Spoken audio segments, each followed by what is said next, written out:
ఐఎన్డిఐ కూటమి, దానికి ఏ అనేది యాడ్ చేసేసి ఇండియా అని చెప్పుకుంటున్నారు. ఇండి కూటమి అని ఇప్పుడు నేషనల్ మీడియా కూడా టచ్ చేసుకుంటూ వస్తుంది. ఈ ఇండి కూటమికి ఉన్నటువంటి స్పెషల్ ఏంటంటే దినదినగంట నూరేళ్ల ఆయుష్.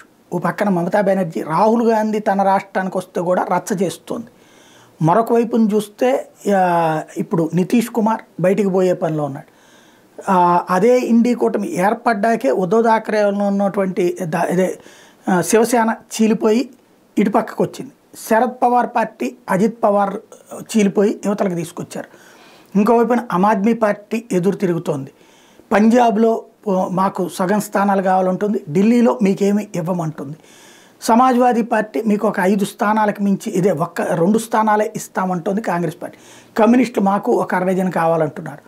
ఓవరాల్గా ఎవరికి వాళ్ళు తమకి పట్టున్న రాష్ట్రాల్లోనేమో వాళ్ళ చేతుల్లో నెట్టబెట్టుకుని, వీళ్ళకి పట్టులేని రాష్ట్రాల్లో మాత్రం అవతల వాళ్ళ దగ్గర నుంచి లబ్ధి పొందాలని ప్రయత్నిస్తున్నటువంటి వేళ ఐఎన్డిఐఏ కూటమి మనుగడ ప్రశ్నార్థకంగా మారుతుంది.